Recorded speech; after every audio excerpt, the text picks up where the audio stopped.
Tuloy pa rin ang buhay para sa mag-asawang Dondon at Mavic sa kabila ng hirap na kanilang pinagdaraanan. Hindi na rin ipinilit ni Mavic sa asawa ang kagustuhan niyang magtrabaho at inilaan na lamang nito ang panahon sa pagbabantay at pag-aalaga ng kanilang dalawang anak habang kumakayod si Dondon para sa kanyang mag-iina. Busog na nga ako eh. Dagdag mo na ito. O sige, sa'yo na yan. Busog na ako.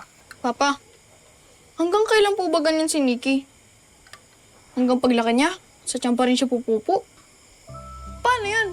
Pag nag-aaral na siya, pag nagpupo, sa plastic, sa tiyan niya? Di ang baho naman nun.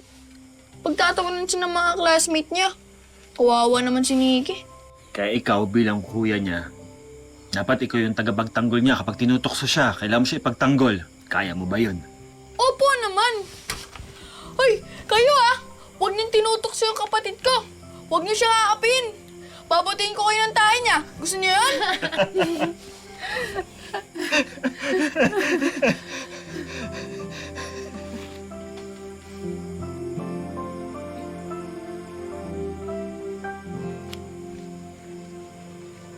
Sorry po. Papa, bibiro lang naman po ako tungkol sa sakit ni Nikki eh. Kapag sorry anak, alam ko namang nagbibiro ka lang eh.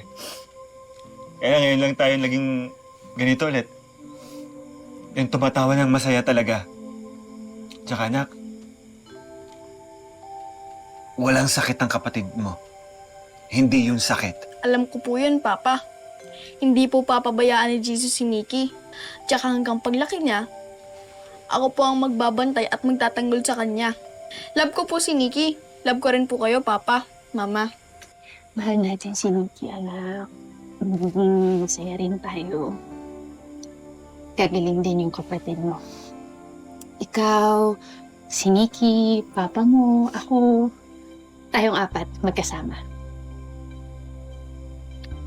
Para kay Nikki. Para kay Nikki. Para po kay Nikki. Ay ka na, anak. Ano ang madalas mo sabihin kay Nikki kapag siya ay nakikita mong may dinadamdam na sakit? Sinasabi lang po namin na tiis-tiis lang, malapit ka nang gagaling. Yun lang po lagi namin inaano. Pag magkaano ka tayo, papasok ka na. Kasi lagi niyang sinasabi na pag magaling na siya, papasok na siya sa school. Gusto niya Opo. mag-schooling. Oh. Opo. Kaya lang po namin yung sinasabi namin na huwag ka nang umiyak. Kasi madalas siya pag na kahit tating gabi, meron siyang nararamdaman, naiyak, parang nahahapdian. Madalas pati siya nagdadayariya. Puro tubig yung niya. Kasi hindi niya maano yung pagkain niya. Mahinang panunaw. Yun pong madalas niya na iniinda palagi. Isang pediatric surgeon ang pwedeng gumawa ng ganong klase ng operasyon. At wala tayo nandito. Kailangan mo siyang dalhin sa Maynila. Dok, kakayanin ho kaya ng anak ko yung operasyon? Depende sa kaso ng anak mo. Pwedeng makuha sa isa o dalawang operasyon o minsan mahigit sa dalawang operasyon. Depende sa proseso. Mr. Havana, may series of tests pa na dapat gawin sa kanya. Rare case ang kaso ng mga ganyang bata na isinisilang. Kapag naoperahan ho yung anak ko, hindi niya na po kakailanganin yung colostomy bag? Gaya ng sinabi ko sa inyo, operable yan.